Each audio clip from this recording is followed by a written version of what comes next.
Welcome to heCast, the official podcast of He Changed It. As always, I am Mike Chisholm. As always, I am so excited to have guests here come in the studio and talk about the world of men's mental wellness.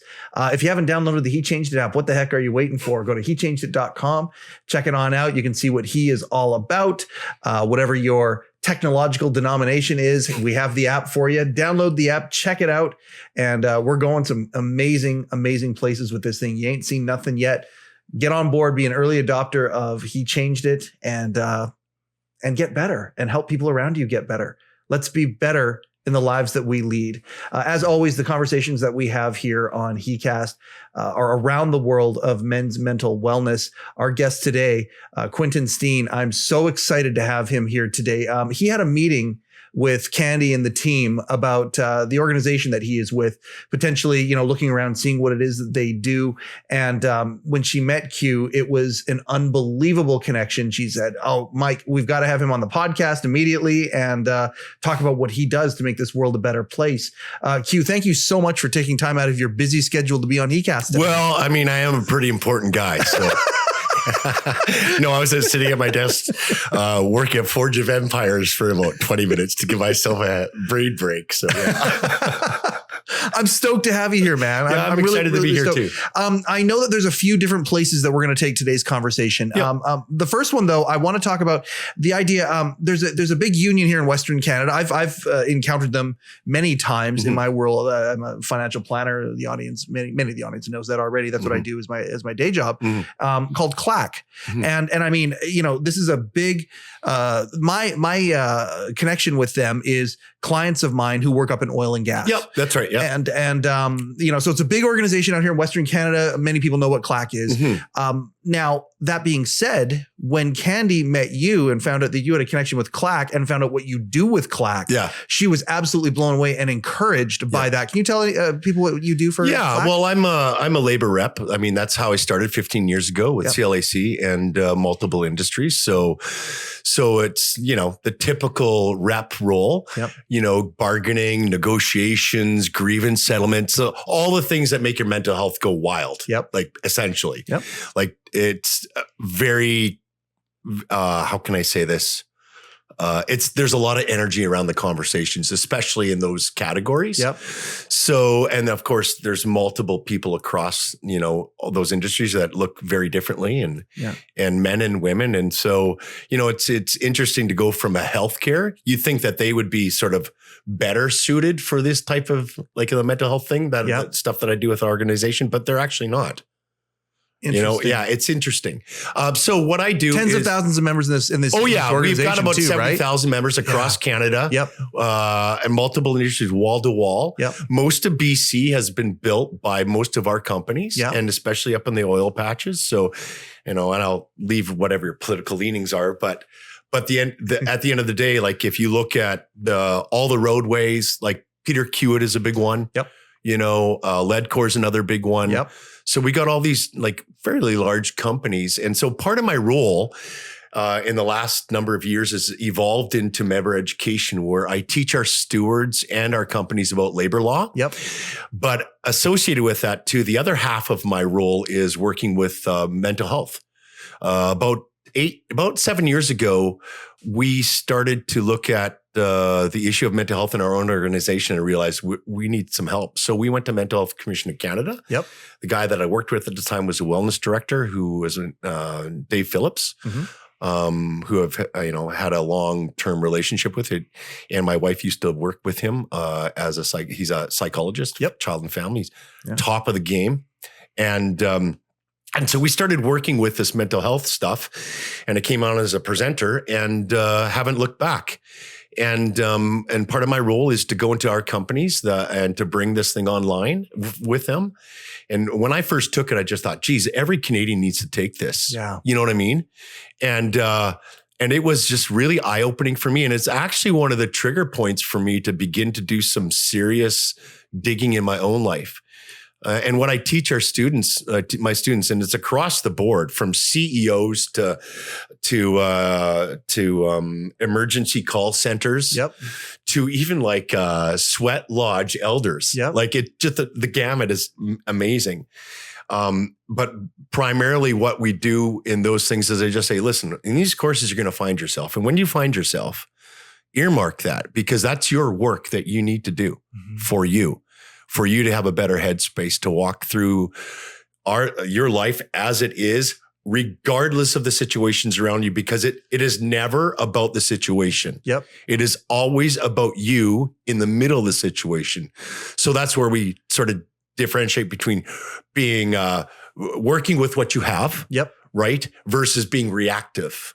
And reactivity, like anything that goes beyond a 3 out of a scale of 1 to 10, is any reactivity over that is like can be very poisonous, especially over the long term. Right. Okay. So going back to what you just started to say, there's the secondary. The secondary is the reaction. So one thing. So the bottom line is what the reactivity part, you have to own that. And that's uncomfortable. And that can be a really a myriad of things you need to work through. So, the water level on that, it looks differently for every person, but it's that work that's essential. And if you can't do that, then the answer to this question is kind of scary. What is that? What do you like to live with? And what do you like to work with? To me, that's the litmus test of your mental health. Absolutely. And no matter where you are at the scale or socioeconomic or up the ladder on any company. So introspection is a center point to what you're talking about here. Introspective work, looking at who you are, what makes you tick, why you feel a certain way, like reaction. One of the things that I've learned going through life is that many times a reaction emotion is a secondary emotion. And if we just focus on that emotion, we are not getting down to the root of the issue. What is the primary emotion? What's the emotion that caused the secondary emotion and the reaction to happen? I mean, when I first started this work, and I've been in therapy, so my story is filled with a lot of therapeutic modalities for years. Everything from cognitive behavioral therapy to trauma informed to even psychedelic assisted therapy, right? Which really helped in the last 3 years dig down. But for me, it comes out of like the secondary processes is like why I do the things that I do. And some of us, most of us, if we haven't, I'm going to say this, I'm going to say everyone that's never done the work has no clue. And they get carried away and they say things they don't want to say. They do things they don't want to do. And they can't figure out why. And so it's not good enough to bear down and grip, like white knuckle it through. Like we all know this about addictions. I have an addictive background too. And I can white knuckle it, but a dry drunk's a dry drunk.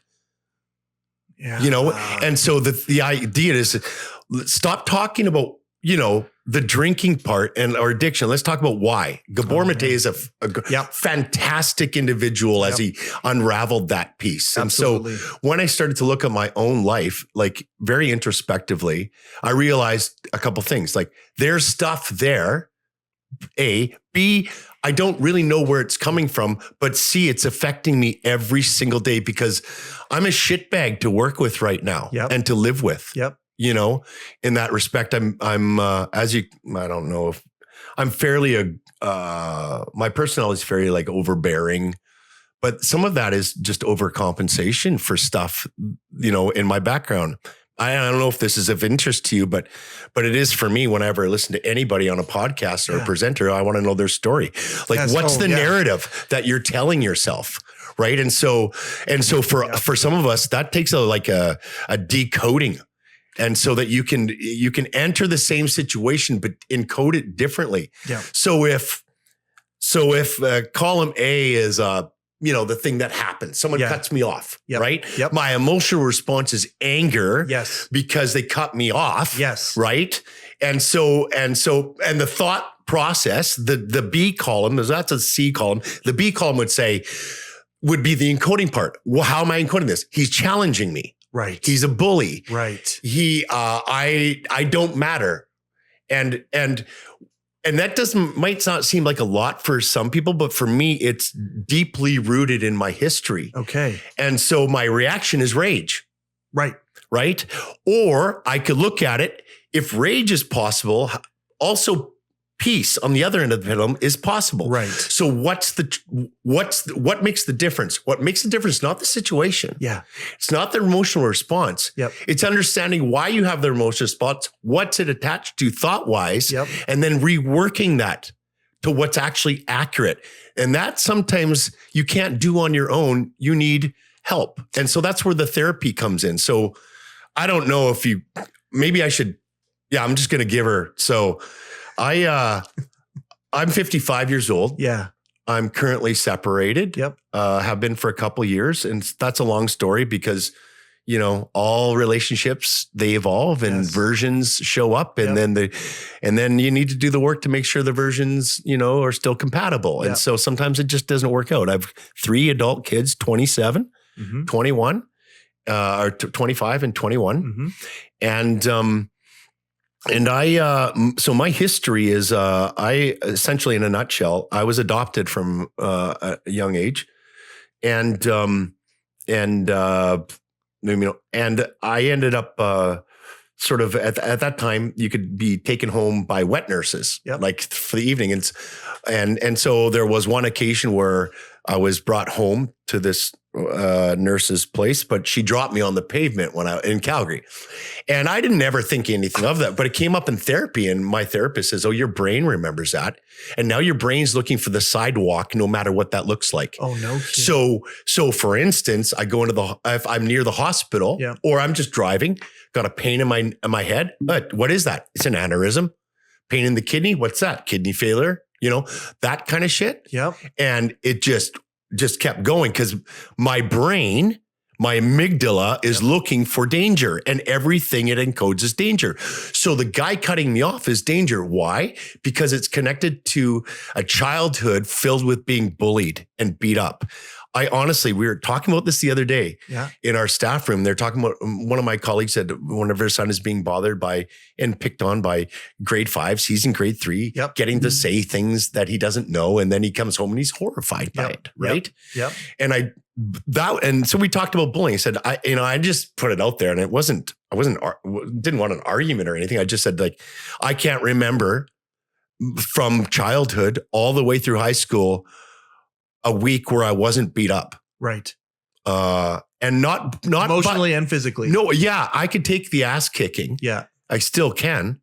But it's the other stuff. Yeah. And the other stuff is what really, really, if I can say this, really screwed me up. Yeah. Right. I would use other words, but I don't know who your audience is.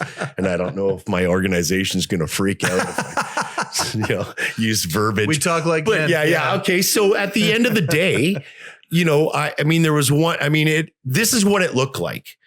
Like in grade school, we moved around a lot. I was the shortest always. My family was very low income. I lived in a trailer. Down by the river. Shortest new kid, poor kid. Constantly, right? And I was never fitting in. And even though I tried, and so when you get in grade school, kids are vicious. Yep. And they're just smaller adults, for the most part. And so I ended up the first captain, second captain, first pick kind of thing. Yep. Yeah. So in school, when that would happen, and this would happen on a weekly basis when we did like gym class outside, and they'd make their choices, without doubt, I was the last one chosen. Yeah. And sometimes not even chosen, I was assigned because they didn't want to say my name. Yeah. So now, not only does that mess with your self-image, but, it ties into a theme that I experienced being an adopted kid going, abandonment. Yeah. And what's worse than that is being rejected. Yeah. Right. Yeah. And so that was my high school thing. And on top of the beatings I could take, that other stuff really messed with me. Well, plus it's in your subconscious. You don't know it. You're not aware. Like, we're talking about being aware of these things. When the person cuts you off, that's right. To actually have an awareness to go, okay, I'm going to explore why I'm feeling that way, or I'm going to choose to have empathy. Maybe they're late for work. Maybe they're racing someone to the hospital, whatever, but awareness, like that awareness. Once we're aware, we can work on things. When you're that age, you don't have awareness of that stuff. You have no idea you have abandonment issues. You're just feeling that way. Trying to survive. Yeah. You know, I went to high school and this is like, you know, woodwork class, right? So I signed up. My dad, I've never been tight with my parents. Okay. So that's just a given. You probably know, you wouldn't know that, but it's not that I don't love them and they don't love me, but I just never fit. Yeah. And I knew that. Yeah. And so those differences were always accentuated in my experiences at school because kids would keep bringing that up. What age were you adopted, Q? Was it like under a year? Under a year. Okay. Yeah. Okay. But it's still that connection. Okay. Well, so let's stop right there. Yeah. So on an epigenetic level. My therapist, the guy that I worked with in wellness, Dave, he just said, we were having a session one time, and this is when I was doing some neurofeedback. And he said to me, when did you, and then it carried on into one of my psychedelic sessions to unpack this.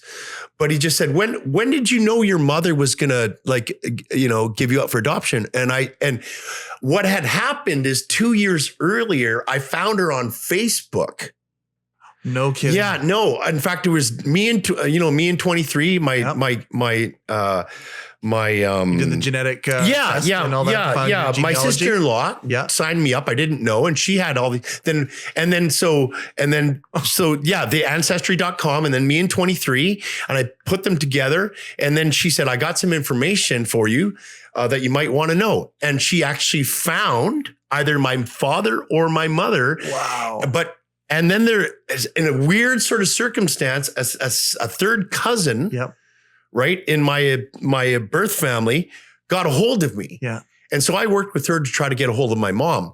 Anyways, she got a hold of my mother's brother, and my mother's brother said, he's the one we do not speak of. That's a dead issue. Let it go. And so I wrote her a message on Facebook just saying, hey, listen, I'm not asking for anything. Just want to know your story. And I can tell you my story, that as well.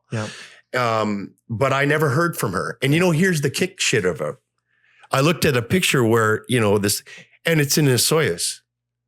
And so for years, she's been in a Soyuz, up and down the valley. 90 minutes away. Yeah.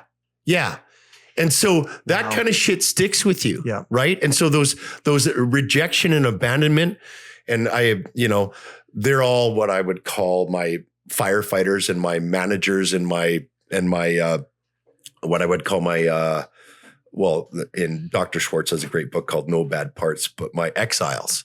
And so long story short, no, long story longer. No. So I get into grade 10 and I want to sort of make my dad proud. Because my dad's a woodworker stuff, and so I ended up getting into workshop, and I, after the first couple of weeks, I had a Scottish retiring shop teacher who had more hair in his ears than on his head.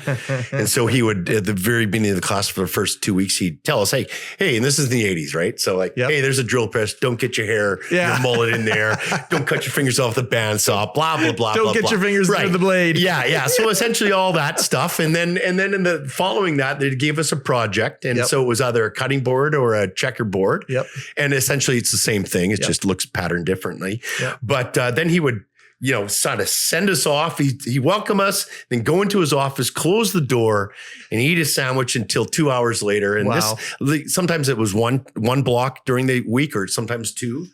But in that, and so I had this cutting board that I wanted to give my dad at Christmas.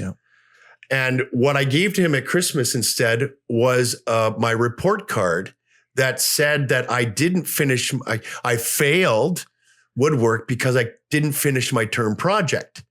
And my dad said to me, what was your term project? I said, a cutting board. He said, you couldn't do a cutting board in 2 months? And I said, no, I wasn't able to. I kept making mistakes. What I didn't tell him is every class when my teacher would go to the room, 5 or 6 guys, which were the teacher's pet and all the jocks and some of the headbangers and they just this crew of whatever would grab a hold of me, chase me down, take me to another section of the woodwork shop where he couldn't see, stretch me out on a table and pour linseed oil down my throat until I threw up. That happened every fucking day. Not every day, but every time I went to shop class.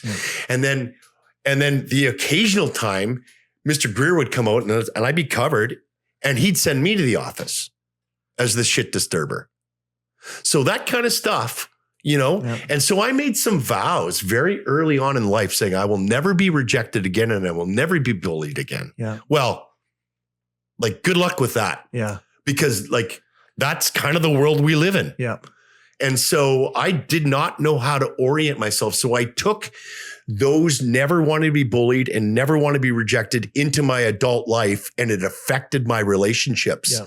And primarily the most effective relationship was me. Yeah. And so those aren't really great intimacy sort of qualities in a relationship when you're looking. And again, the amygdala looks for what's wrong. Right. Yeah, well, where I'm being bullied. Yes. Where I'm being rejected. And so dude that cuts me off. Yep.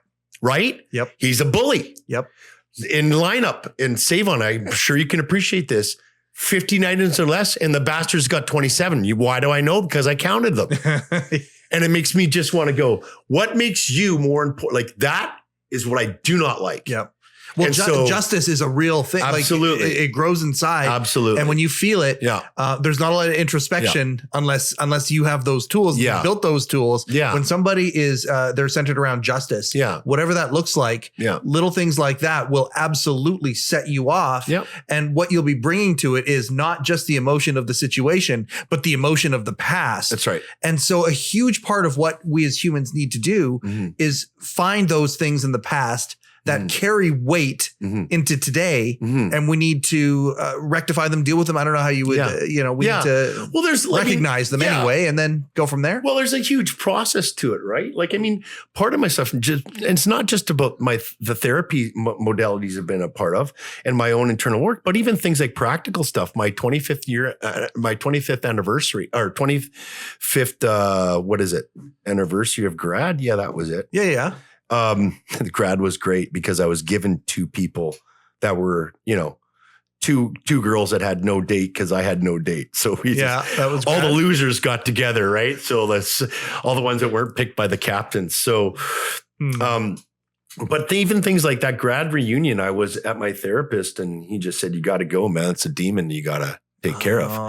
So I went there. I wasn't going to go, but my wife has a friend that I went to school with. Yeah. She's a personal trainer and very successful online. But she in the wellness department too. But so her friend said, well, I'll go if you're going to go. And so, it was in Penticton. So I went and I got in there and, it's funny how even with all the work, and all the stuff that I've done, how easily I get triggered sometimes when it comes down to rejection and abandonment, those exiles. And then my managers love to come up with reasons why. So I can essentially manage my way through the situation without having to feel it, without having to own it, and coming up with a rationale that it's everybody else's issue except for mine. And so I went in there. The blame game. Of course. Victim game. So I come in and there's a girl sitting there I recognize from school. And she goes, oh, and you are? I said, Quentin. She goes, oh, she couldn't find me there. She found me. I'm like, yeah, I don't recognize you. I'm like, yeah, it doesn't surprise me. Yeah. Because I was probably stuck in a locker. So there's that too. Right. You also show up. You show up. I showed up. You show up jacked. You show up. You're in a jacked. No, you're obviously in very, very good shape. Yeah. You've got a strong, commanding confidence. Yeah. That wasn't the kid that school. So nobody's going to recognize it. It is literally a total transformation. It is now as to who you were back then. It is. The question is, but in your mind, you go back to that place and you become that kid again. Yes. The question is, what version am I going to show up with? Go. Yes. And so, what a great question that people can ask themselves before they go into a situation. Absolutely. What version of me is walking through this right now? That's right. Especially more amplified it is emotionally, right? So, and it represents lots of triggers. So I went in there and it was just like coming back into high school. The room was packed, but they were all on this side. There was no more room. And I had to sit over here by myself with my wife, like, again, a total loser. Right? In my mind. Yep. And then a couple people would come over and then other people and then like, oh, and then some people would recognize me like, oh, you look very different. I'm like, yeah, I am very different actually. And then, and then entered 3 of the bullies. Yeah. And I had a really hard time because, to be honest with you, I don't know what happened in the last 25 years, but we've gone in opposite directions now. I'm king shit at Turd Island when it comes to the physical part. They peaked back in high school. Absolutely. Yeah. And I got, and so in my brain, I'm like, justice, right? Mm-hmm. And then I realized, no, like this, if I allow myself to go this direction, I have learned next to nothing. Yeah. And so I really had to work hard at my version of just being calm, collected, and in my own self, right? And then he came over and he said, are you Quentin? I said, yep. And he goes, yeah, I remember you in high school. I said, yeah, I remember you too. Right? For very different. Here's a moment. Oh, yeah. We're standing on the edge of a knife at That's this moment exactly right now. it. And I'm just, all I want to do is grab him by the throat and just drive him into the ground, right? But he said to me something that just, and this is part of the healing process and that comes from different, if you can grab a hold of it and take it for what it's worth, there's a lot of reconciliation that can happen, even in the smallest moments when you are your best version. Yeah. Right. And you understand why you do the things you do and how you encode things. And so he said, I beat you up a lot in high school. And to be honest with you, I don't even know why. I want to apologize. I'm sorry. And it just, even to this day, chokes me up. Yeah. Did you get choked up there in front of him? Yeah, absolutely. Wow. Absolutely. And I just said, yeah, I guess, I said something along the lines of like, yeah, there's a learning curve, right? So, and so for me, that was a very pivotal moment where I realized, I don't have to serve them what they served me. That's right. Because that's not me. Yeah.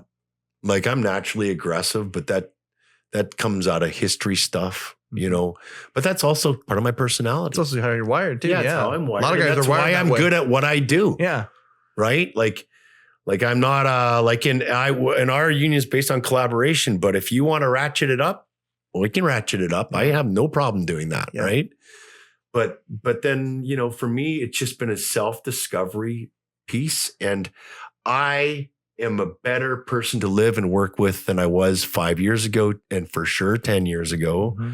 And I'm, it's still, but every day I've done probably arguably, I would say just short of 300 mental health courses in the last 5 years. Yeah.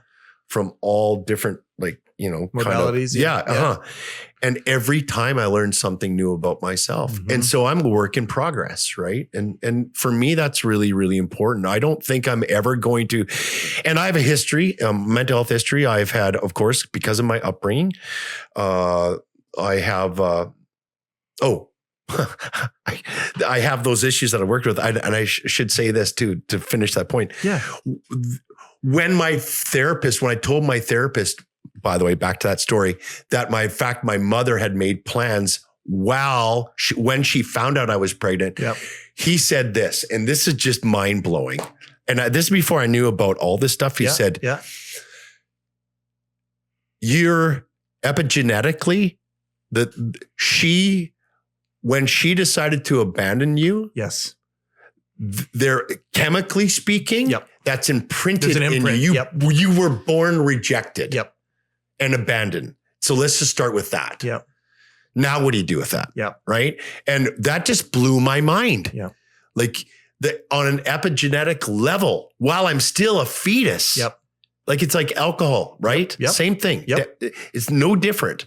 And so, there's some differences, but nonetheless. No. You're born into the same thing. It's a pipeline that is being poured into you, whether you like it or not. Right. It's happening. Yeah. Yep. So And I'm not the only one in the world. But when you're already behind the 8 ball, right?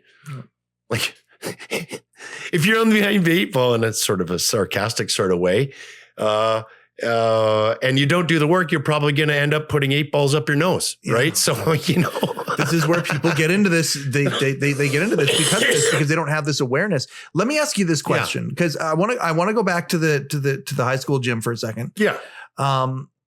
Because you are incredibly fortunate in the sense that you had a closure moment where the person who assaulted you, came clean with it and wanted to rectify, wanted to create some closure. Yeah. There's tens of thousands of guys who are out there right now who have had these moments in their lives where they've never been afforded the luxury of the gift of being able to have that moment where there actually is a confrontation, a recognition and then a closure type experience with that. That is a beautiful moment that very, very few people who were bullied get. Is the work the same for the person who's dealing with it no matter what? Like is the work that you are doing to combat these things that are there that are not your fault, but they are your responsibility? Is the work the same whether or not you had that experience with that former bully? Oh, 100%. It's the same. I just can't appreciate that moment without the work. There you go. Do you know what I mean? I do. Yeah. I do. Because there's a lot of guys out there who are in this boat and they're like, what do I do? Like even hearing this might trigger them a little bit. And they're like, okay, so what do we do with this? And this is where the work comes in. This is why it's so important to do work on ourselves, to look inward, to have this introspective, these tasks, because otherwise we're a walking wound. Yeah. Well, essentially. Yeah. And a wounded person wounds others. Hurt people, right? Hurt people. Exactly. Yeah. Yeah. And for years, that's what I did. Wow. Because I was protecting myself. And I'll tell you this, like and I really, if you're listening right now and you can't figure out why you do the things you do, I really would suggest that you get a hold of a book, audio or otherwise, called No Bad Parts by Dr. Schwartz. No Bad Parts. It will really begin to unravel some things. And then I would say anything from Gabor Mate. Yeah. I mean, the guy is like, I worship at his altar, I suppose. Yeah. We had a guy not too long ago who was named Guy Felicella. Yeah. He lived on, Guy? Yeah. Yeah. We've had him on the show. Yeah. And I mean, he lived in East Hastings. For those who don't know what East Hastings is, picture, Skid Row in LA. That's Vancouver's version. Young of it. Street. Young Street in Toronto, certain parts of it. Yeah. And he lived in this same 3-block radius for 20 years. Yeah. Addicted, just absolutely. And he was one of Gabber's patients. Yeah. Yeah. Now he's one of the heads of the Vancouver Health.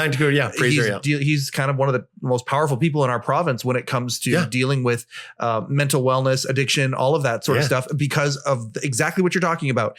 He recognized the fact that it wasn't the addiction. It wasn't the addictive personality. It was the trauma that he experienced back then. And within a few weeks of being Gabor's patient, suddenly was on a direction that he had never been on. And it feels like it's the same sort of thing with you. You deal with this trauma, you can deal with being but I don't know, your listeners might not know, like trauma is not it's not the thing. It's not the circumstance. Okay. It's your inability to process it internally, emotionally. That's the trauma part. It's a sticking point. Yeah. Something stuck. That's right. Blocked. Yeah. Yeah. And so trauma-informed therapy goes back to the situation and tries to bring a closed loop to that emotional experience that you were not able to, for whatever reason, to come full circle with. So that's essentially, and so then addiction is just a coping mechanism, right? Yep. Like, why the addiction? Well, let's talk about the trauma. Yeah. Right. And, I've heard this like, oh, trauma this, trauma that. Usually that's coming from someone who has no clue what they're talking about. Right. Right. Right. And I'm like, it's becoming a buzzword. Isn't it? It's a buzzword. It's a similar, like unprecedented. Hate that word since COVID. Absolutely hate that word. If I could take any word out of the English dictionary, it would be like 3. Like it would be like unprecedented, moist, and offended.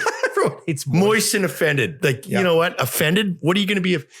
Anyways, long story short, for me, the litmus test has always been like, I might not get those moments of reconciliation with others. Yes. But that's not the point. The point is reconciling it with yourself, doing the work so you understand why you do the things you do. So when you run into the same situations next time, you're encoding it differently and your behaviors are differently and they're authentic because they're coming from your wise, authentic self that's giving direction to those rest of those parts. And it's saying, you're not a bad part. Yeah. Like Inside Out, for instance, too. Absolutely. Inside Out was a great, I just used that as one of my courses. And I'm just like, but Inside Out, it was the first one was all about like, joy, and then they throw emotions. The other, and then Inside Out 2 throws the other one. The bad ones, they're not bad. No. They're all the same. And if you watch the movie, you will see something amazing, which is the premise of Dr. Schwartz's book, as these parts need each other. Yes. But they're a cacophony of sound unless they're under the direction of the wise self. Right. The conductor that can take the cacophony and turn it into symphony. That's what we're talking about. And so when the moments come, when the bully comes to me, I'm not a cacophony of noise. No. I'm now a symphony, and I can integrate that as I need to without this sense of, I need revenge. You've turned the negative into power. Literally into power. Yes. It's become a super That's where I get my power is when I reconcile those things to myself. Regardless of whatever happens out there, like I'm telling you guys right now, and men, listen to this, like reconcile it with yourself first. Come to terms with yourself. Understand what it is that drives you, right? And then rework it so that you have a different narrative. Because if you don't change that narrative, nobody's going to change it for you. That's right. They're just going to amplify it because you're going to look for it. If all you have is a damn hammer, you're going to find a nail every time. It's the reticular activating system. And I'm going to tell you right now, so many dudes out there right now, especially in the oil patch, right? I feel like, and I do a lot of work with guys in the oil patch, and I'm going to tell you right now, they're some of the most tough but soft and broken humans I've ever met. Hands down. Right. And when you strip away the bravado, you strip away the cash, you strip away the addictions, what you have, generally speaking, is a really good guy that shit happened and he has no idea how to reconcile it. There you go. And if you can't reconcile it with yourself, you can't reconcile it with your family or your friends or the things that you love the most because you don't love yourself. And then we're off to the races. Then you're off to the races without a driver. And all it is just Groundhog Day sort of thing over and over, a whack-a-mole. Next one, bang, bang. And they never stop. They never stop. Well, until it stops for many guys. And I mean, this is where the horrible stats are, the suicide stats. But never mind that. You talk about, the epigenetic stuff. Sometimes it comes out in cancer. Sometimes it comes out in health stuff. It comes out in domestic violence. It comes out in how we are as sons, as fathers, as brothers, as sisters, as husbands, whatever. And they don't know what to do with it. No. And what you just said is so important. You literally just encapsulated exactly why my wife and her team are building He Changed It. Because there is so many driverless chariots in a race right now, and they're all crashing into each other. And if we don't recognize and do something about it, it's only going to get worse. That's right. And we have to do this, and we have to link arms and figure this stuff out. You are I'm going to say this, and I'm sure you've heard it many, many, many times. You are the perfect guy to be in the role that you're in GLAC. To work with some of these roughnecks up there, with some of these people that are there, because I feel like many, if not most of them, would respect where you're coming from. When you tell your story, I don't think there are people who would hear your story and not immediately think to themselves and go, okay, well, if he can expose himself and be this vulnerable, I can do it. I wish I could teleport you into some of those things. Yeah. It would blow your mind. Like I've had some of my colleagues come in and go, I have no idea how you do that. Yeah. But I think probably the gifts that I have when I really am in my best version is almost like a people whisperer. Yeah. Like, cause I get it. I can feel it. Yeah. Right. And you wouldn't believe the stories that come out just even by sharing my story. It's unreal, some stuff. And all they need is the opportunity. That's it. Right. Like just start talking, no matter how it sounds, just start talking. Yeah.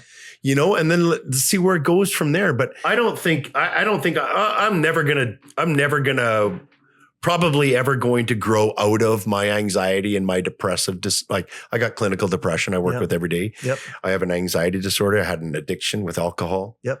And the three things are, you know, they work off of each other all the time. They feed each other. Of course they do. Yep. Yeah. I probably never will conquer my anxiety or my depression, but here's what I can do. I can learn how to manage it like a fucking rock star. Yep.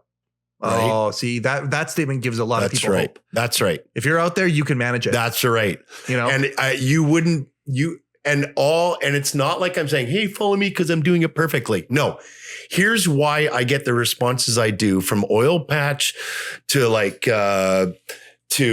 CEOs to a call center, emergency call center. Yep.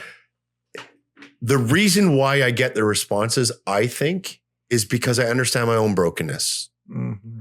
And I'm a wounded healer. Mm-hmm. That's what I try. That's what my goal is. I'm a wounded healer. Yeah. Right. And so that's my game, man. That's my battle. The battle is not, once you understand what the battle, once you learn to manage the battle inside, then you have in the toolbox what it's going to take to manage the battle on the outside. Yep. Right? Yep. But so many men battle the outside, leaving their inside, and all it does is decimate things. It's that secondary emotion thing. But just focusing on that, not focusing on the thing that, Yeah. And so here's the other thing that I like to give, especially guys in construction. Like, and they've been on major projects from the Olympic build to all the highways. And I'm like, you guys have built some wonders of BC, right? And I mean, that's the drive. And you can look back 100 years from now and like, yeah, I was part of that. Yes. But the problem is that in creating, I see your bridge right there, right? Yeah. In creating that masterpiece architecturally or whatever it is. Yep. You didn't bother looking behind you to see the wake of destruction that you caused to get there. So at the end of the day, who gives a shit about the bridge? Yeah. When you burned yours with your family. Yeah. That makes no sense to me. Yeah. And yet so many guys are in that situation and the pressures, you know, of that and to withstand that. No wonder they crumble. No wonder we have the addiction. It's a no-brainer. I mean, A plus B equals C. What are we not getting about that? Right. And so there is so much work that needs to be done in this area that this is not, you know, it's not a buzzword.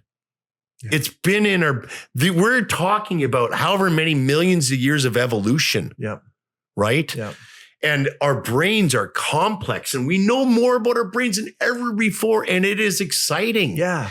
Like when you understand on a neurological level, you're already behind the 8 ball. Yeah. And you can't white knuckle that shit if you wanted to. Yeah. What you need to do is reorient yourself inside of who you are. Yeah. Right. Yep. But most guys don't do the work. Yeah.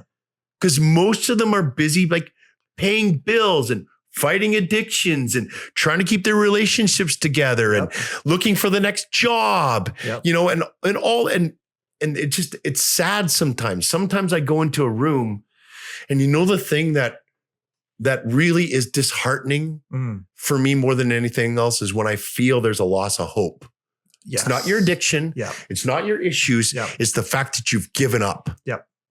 Absolutely. And when you have a life where people have given up on you, what do you think's going to happen? Yeah, absolutely. Right. And I'm telling you, don't give up. Well, and now you're showing people who are in that state right now. Yeah. You're showing them one thing, you're showing them many things, but one of the things you're showing that the one right at the surface of this is that they're not alone.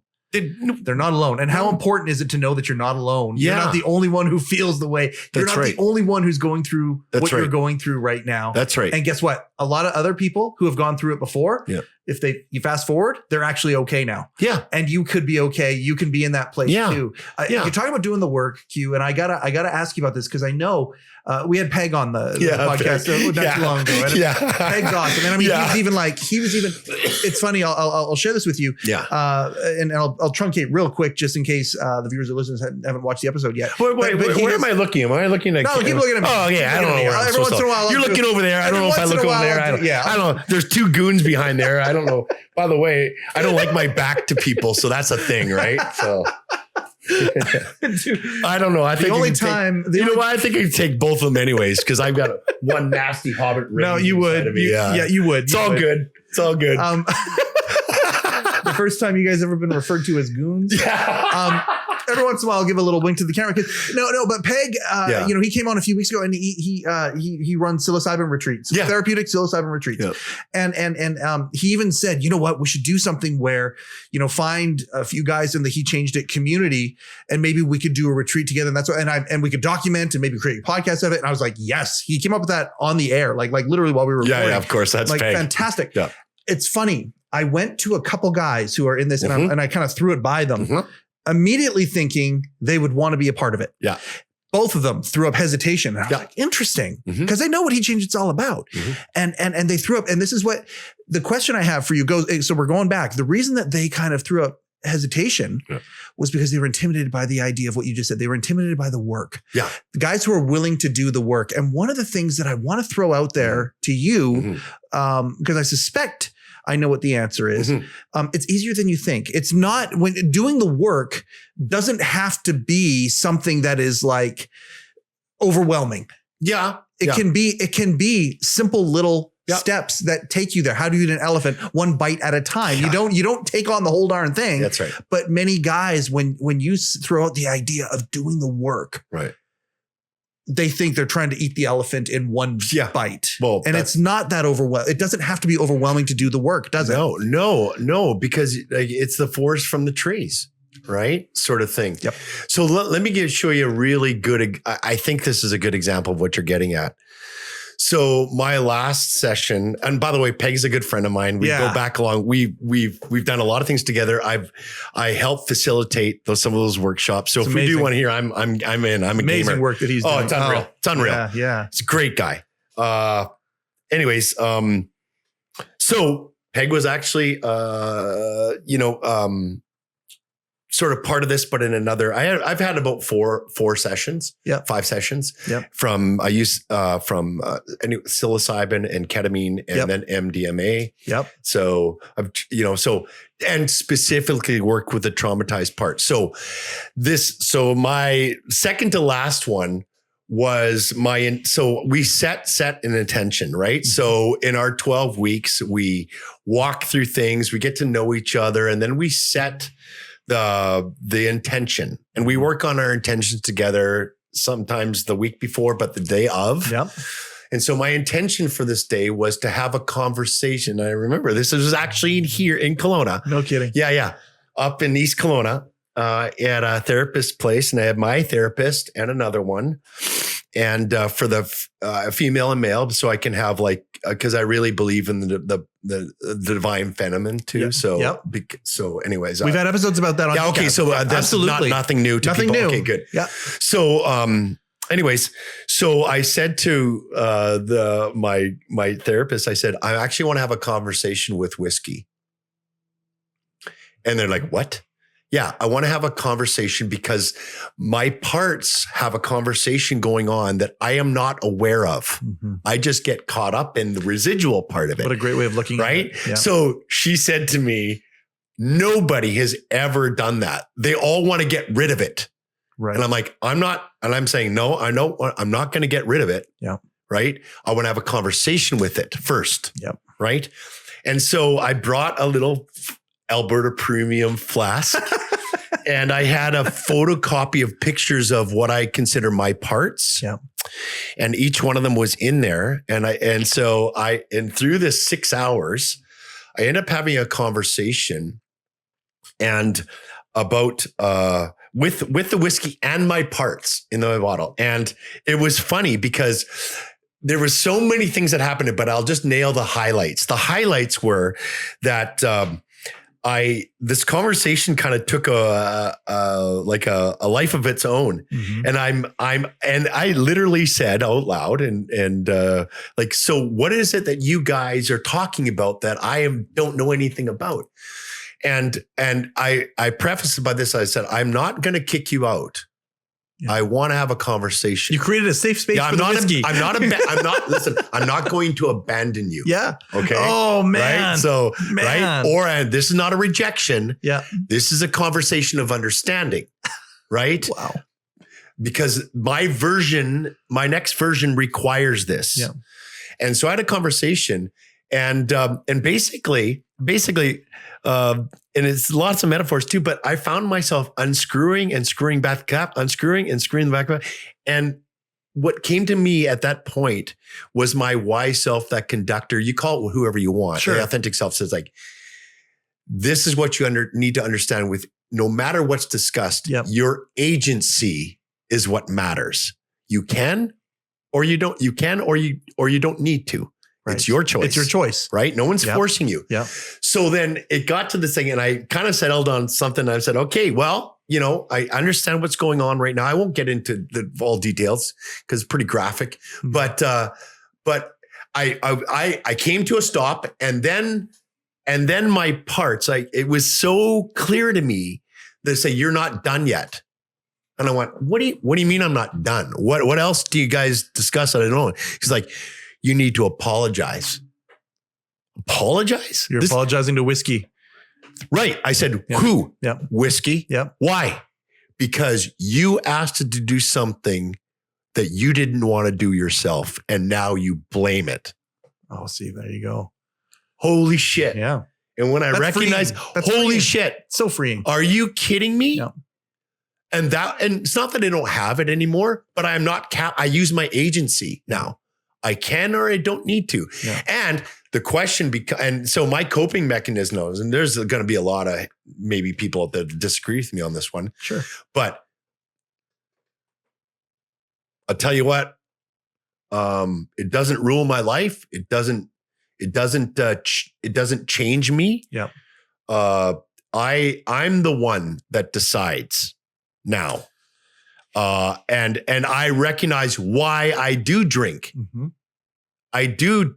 So I don't have to deal with the feelings. Well, here's the thing. I would say probably the most difficult thing that guys get overwhelmed with is not necessarily eating the elephant. It's feeling the elephant. Uh-huh. Yeah. And it's too overwhelming. Yeah. Yeah. And so, and it takes a lot of work to sit with those feelings.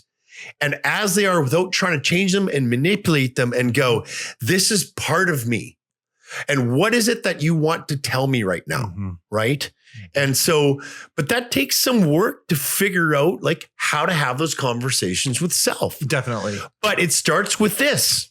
Yep. Things like this, realizing those conversations are happening in people's lives that I might not know. And it's happening all the time. And they could help. And I can get in on that. Yeah. Yeah. Absolutely. Yeah. And so some of the resources I'm telling you, these are the ways, guys, there's a great book by Terrence Real. Okay. And it's, I don't want to talk about it. Yep. And I don't know if you know it, but it's a great one for men and it's about rage. Yeah. Okay.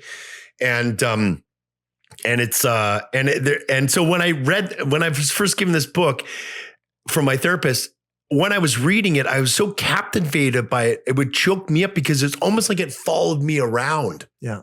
Right. It's about clinical depression in men. Yeah.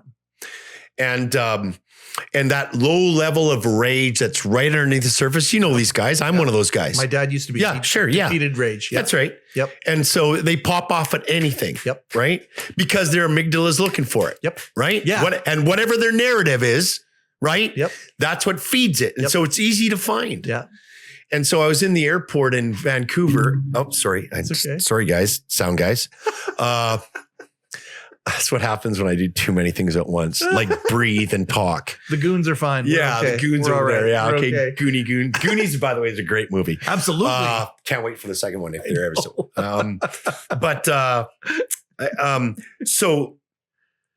Rage. Yeah, all right. So I was sitting in the airport. It was like 9:00 at night. I just came back from a site visit. Actually, that site visit is where I had a serious bout of suicidal ideation. Wow. And my good friend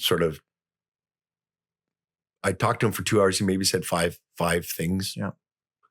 Anyways, after that, I told my therapist this and this book, and so clinical depression, and then sort of it. And so I'm reading this in the airport. It's 9:00 at night. And of course I'm flying into Kelowna.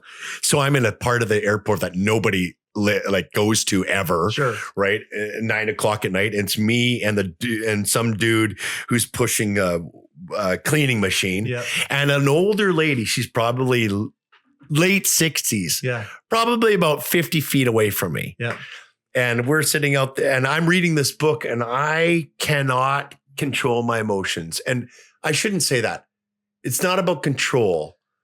Because I think when we think I have to control the sorrow, I think that's a wrong move. I think that all that does is just makes it worse, but it's feeling it. Yeah. So I allowed myself to feel it. I suppose it was better.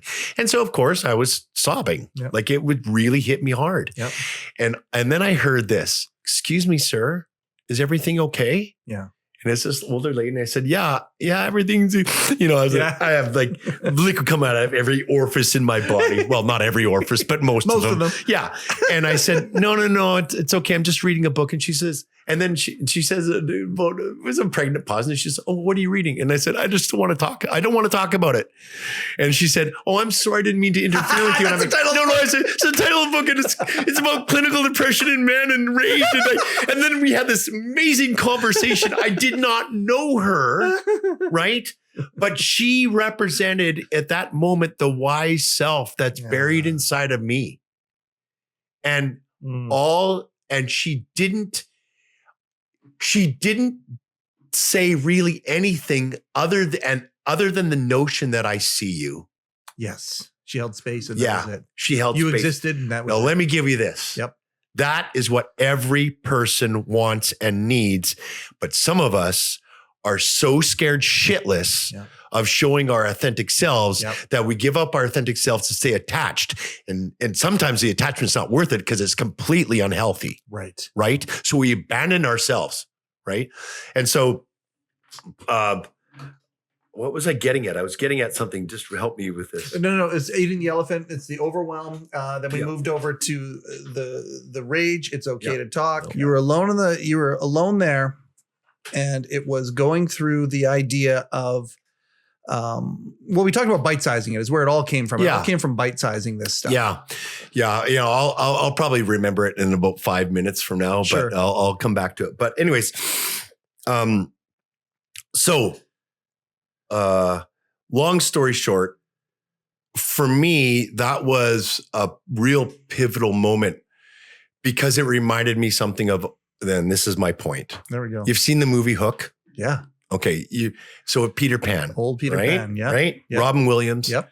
You know the story. Neverland. He comes back to Neverland and now Rufio is king. Yep. And Rufio doesn't like that because Rufio thinks like, this can't be the Pan. And if it is the Pan, he's fat and useless and he's an old man. Yep. And you want to fight Hook with this guy? Are you kidding me? Yeah. Right? Because he can't fight, flight, or crow anymore. No. But first off, the question is he even Peter the Pan? Yeah. Right? And so there's this moment where Peter's sort of like, now he's thrown in the middle of them. He's on his knees and out comes Rufio, right? Down a thing and he's front and center. And now it's like game on. Yep. Who are you going to choose? Yep. And he said, and he draws a line in the sand with his sword. Yep. And he says, if you think he's the Pan, cross the line, essentially. Yep. And so they shuffle over some of them. And then they get into this argument. Then Rufio makes a point. And then they all shuffle back and they shuffle back 4 times. And then until this one little kid, he's probably 5, 6. He's little black kid, goes over to stretches across the line. Peter's on his knees and he grabs his face starts to manipulate it. Then he pulls it back. And if you've watched the movie, you'll notice that in that scene, when he pulls his face back, it's reminiscent of a picture of Peter Pan in his early age. Absolutely. And he pulls his face back. Yep. And then he goes, there you are, Peter. That's what I'm talking about. When we can be in a position where we're seen and not shamed, when we're seen as we are in all our brokenness and still held, right? That changes everything. Yes. So forget about eating the old elephant, right? Start with that. Yeah. And for me, and the way we do that is just being authentic. Yeah. In the airport, I'm reading this. It's about male liberation, right? Yep. Those are the moments. Yep. And when you have those moments, those are stronger than the pull to any addiction that you'll ever have. But we don't know that until we experience it and we live within that in the versions of who we are authentically. That's a very powerful statement you just said. So the idea of, and I mean, my gosh, I can't believe, this time stops normally when we do these things, but boy, does it ever disappear when you and I are talking. Yeah. We're having you back, just so you know. There's going to be a part 2. There's no question, sure. Question that you're going to come back. But really, at the end of the day, you think about it, how easy it can be. The hardest part is the awareness. So a trigger happens, and I mean, to the point where, and I'm certain you probably look at it this way now because you are so focused on solution. When you are triggered about something, it's almost like, oh boy, because the moment you become triggered, you become aware that you're triggered. You now kind of separate yourself from the trigger and you get curious about the trigger. Right. And you kind of do some little work, little questions about it, and you just get curious about it. Guess what? It cuts in half the emotion that you were just feeling because of the trigger, because how easy that is. The hardest part is actually being able to recognize, wait, ding, the moment you become triggered, the little flag goes up and goes, hey, you're triggered. Oh, wait. Cool. This is an opportunity for me to do exactly what Q was talking about. I'm going to explore why. Yeah. Why am I triggered? And then suddenly a situation where you might have been at 10 is now cut down to 5. Right. Or and you have the opportunity something manageable. And you can turn it into power. Right. Yeah. See, when you do the work, even when you begin to start the work, you begin the pathway to give yourself an option. And just doing that is the work. Absolutely. That's what you're that's now I have an option. Amazing. Right. Amazing. And so, it's easier than you think, guys. It's easier than you think. Yeah. If you've got the right mentorship and you got the right examples and you're following the right sort of people that are doing it. Yes. You know what I mean? Yep. And for me, that's really, really important that we understand that you do. Like, it's funny now because and you said something that I want to augment it with this. Please. Neurologically speaking. Yeah. Contempt, you know what contempt is? Absolutely. Like, it's judgmental. It's like, how could you do that? I would never do that. Yep. What were you thinking? All these things, but we can turn that internally about ourselves. Yes. When the antidote for contempt and judgment is curiosity, because they fight for the same neural pathways, but guess who gets the dibs on it? Curiosity. Yeah. Right. And if we can do that, if I'm in the middle of something, if I can begin to explore it with curiosity, and that's a skill pack, then now I have options of what I want to do to respond, as opposed to being carried away by my vices. And then I end up saying things I don't want to say and do things I don't want to do and go, what the hell just happened? Yeah. And why can't I get this shit together? And then begins a shame cycle again and again and again, just like addiction. If I could tell guys like this, if I would say this, I would liken it to like the work that you do. And I know it seems big, but it's got to start somewhere, and you can start small. It's like an addiction. And by the way, you're going to have relapses. Yes. I just had one the other day. I went ape shit. Yep. Right. And I knew I was doing it. And you know what? And the thing is, I didn't care. Oh. I just didn't care. Yeah. And so, for me, obviously I do care, but in the moment, I sort of caring was outweighed by the need to whatever that the other is, whether it's ego, whether it's it was outweighed by the situation at that point. Yeah. Until now, when you're looking at it going, okay, you're curious about it now, going back, going, oh, that's too bad that it outweighed it in that moment. And so I got to work on that for next time. Yeah, but here's the thing, and again, I'm gonna take in. I challenge people when their concept of relapse and addiction is like, you just blew it. Yeah. All that money, and maybe you've been there 3 or 4 times. Like, what a waste. And I'm like, what you don't understand is you have this idea that relapse is like a flushing of the toilet. You flushed everything away. And I say bullshit. No. When I was, I like hiking. I was at Zion National Park and I was hiking Angel's Landing. Yep. Love that place. Yeah. Anyways, you should look it up on the internet. It's pretty damn cool. Yeah. And they have a condor, I don't know, call them a clan or whatever it is. Yeah. About 6 or 7 of them. And I was up on this Angel's Landing, about 2,000 feet up, 1,500 drops on both sides. Oh.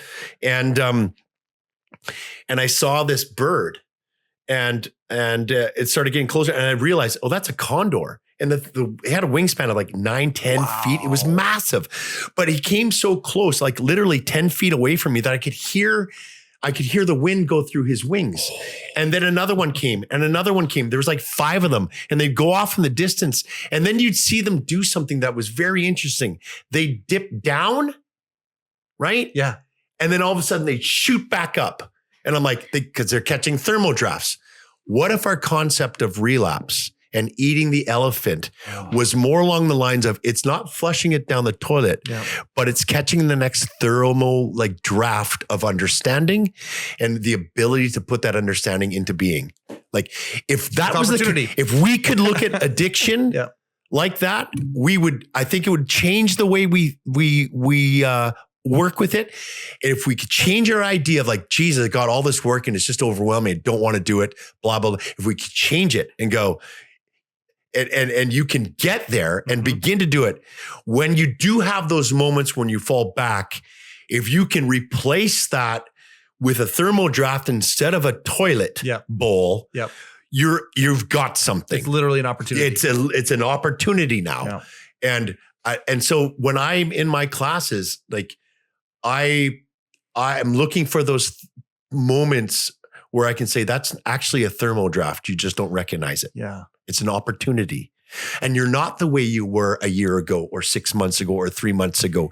You're coming at this differently. Yeah. You recognize it differently. And sometimes it probably for some of us feels differently. Yeah. Right.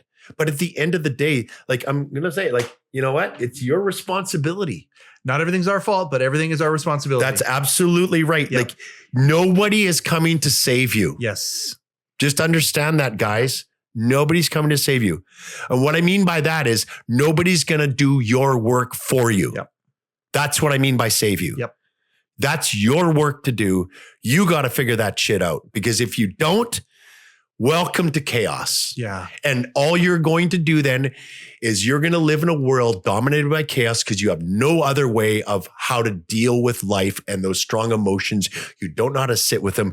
You don't know how to challenge the thoughts that they come from. You don't know how to reframe it. You don't know how to encode it. Yep. You don't know how to be okay with who you are and the version you are and look towards what's the next version of me. Yep. That's what living is about. That's what thriving looks like versus surviving day after day, putting shit down our mouths and into our noses, wrecking everything around us, thinking that tomorrow might be a better day. And it's never going to be like that. No, until we decide to make it a better day. You decide. Yeah. And that's the beautiful thing about it. It's your own agency. Yeah. You know, it's up to you. And you can take it as much as you like. Just start. Yep.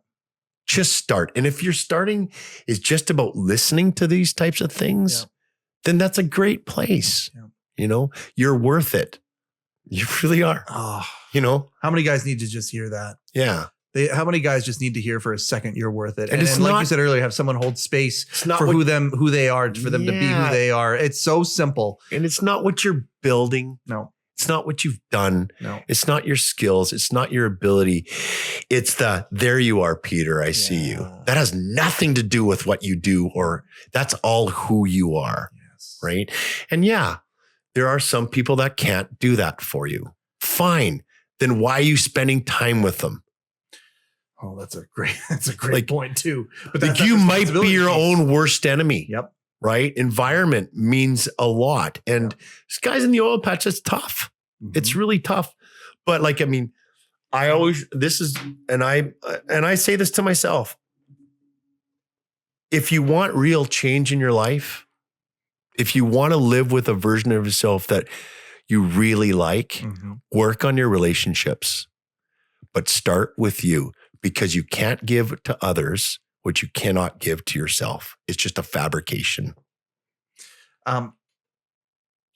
Some guys are good at fabricating because that's all they do. Well, that's just it. And here's to bring it back, and we're going to close it. Yeah, I'm getting tired. I hate this. Oh yeah, I'm sure. I can tell.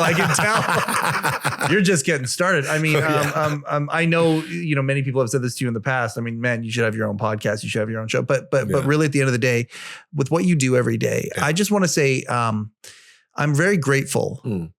And gratefulness is another one of those interrupts, by the way, just like curiosity. Gratefulness is another one. Yeah. It's tough to be anxious and grateful at the same time, and if you are anxious, resentful and grateful at the same time, right? Yeah. If you're a really resentful person and you start going through what you're grateful for, suddenly you're interrupting. And many times gratefulness will also take they'll take it just like curiosity will, right? It'll take precedence. Right. The one thing I got to say is it's astounding to me how you have been able to take your journey to which many people would have, if not given up, lived a life where there is a lot of blame. Yeah. Lived a life that they're not being authentic, live a life where they're not taking responsibility. Yeah. You've taken that, and not only have you done it for yourself, and you're on a journey. Not perfect. None of us are. Yeah. None of us are.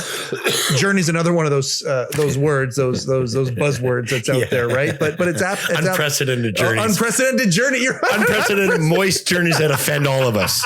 Yeah, let's take that sentence right out of it. That's the guys don't. Obviously, you don't like the word moist either. No, nobody does. Nobody does. Traumatic moist journey. Let's all go on a traumatic moist journey together.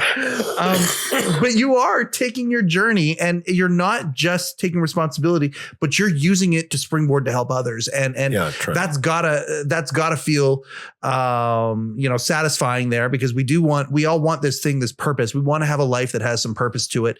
And there's a lot of guys out there who don't. And the fact that you can just take the things that you have gone through and turn that into purpose is such a beautiful thing. And Q, I'm really grateful that you are walking around on this planet. You are proof positive that the stigma of manning up. We're trying to change the word manning up. We're trying to take that word back, to man up. To man up isn't what we were taught to do. It's exactly what you are doing. It's taking that responsibility. Be authentic. That's manning up. That's manning up. There you go. I'm so grateful. Thank you so much for taking time to be here today. I certainly hope moving forward that some of the stuff that you're doing and you're a part of and whatnot can actually integrate with He Changed It. I know that's what the team is certainly excited about, because you have lightning in a bottle. You have all these guys with all this stigma, and you are fighting that fight every single day. And I just want to say thank you for doing that. And thank you for being vulnerable and opening up to share this stuff with our audience today. I don't have a choice. Yeah. Right. Well, I do have a choice. Yep. But it's the only way. Yeah. My last class was so good. I just came off on Wednesday. This is the regulation one that I do. Yeah. And we mapped out the A, B, C, and D, kind of thing. And I just said, what triggers you? And then I walked through that trigger and then worked through the rest of the class. And then we went back to some of the people that shared their stories, and I reworked it with them. And what was really cool was you could hear a pin drop. Yeah. And that's what I live for. Yeah. I live for those moments where the pin drops, you can hear it and the connection's made. Yeah. And then people, not only do they hey, I got an option, but I'm not that wretched of a human being. I have value. I have worth. Yeah. I'm not who I am is not defined by what I do. Yes. But I sure hope it accentuates who you are. Yeah. And that's where the litmus test is. That's why what you're like to live with and work with matter. There's a question that you said at the beginning of this thing that I want to end with. Yeah. For guys out there without a purpose, whatever, what's the question that we need to ask ourselves? You know, is it, what was it? And I forget how you worded it. You worded it so nice. Like, what is it that we want to do? What is it that we want to? Yeah. Well, I'll ask you this. How's it working for you? There you go. How's it working for you? Like, I don't have to prove anything to you. Yeah. Just ask the people that are closest with you what you're like. And if they like being around you, just ask them. Mm-hmm. And ask them when they don't like being around you. You'll learn a lot. Yeah. You'll learn a lot if you have the guts to ask. And just be curious about it. Don't load it up with emotion. Just be curious about it. Just ask. Yep. You know what? And work with what comes your way in ways that, and again, we've lots of little resources. This is a great way to do things, you know, but really, if you want it, you can get it and you can live it if you want it. Enough said. There you go. This is why we do the show. It's conversations like this. And I'm really grateful that there are guys like you in this world. You know, again, broken record. If you haven't downloaded He Changed It yet, what are you waiting for? I want to say thank you very much for taking time. For those of you who have been following our journey and listening to and watching the show, thank you so much. We really appreciate it. HeChangedIt.com. This has been another episode of heCast, the official podcast with He Changed It. My name is Mike Chisholm. Go change something.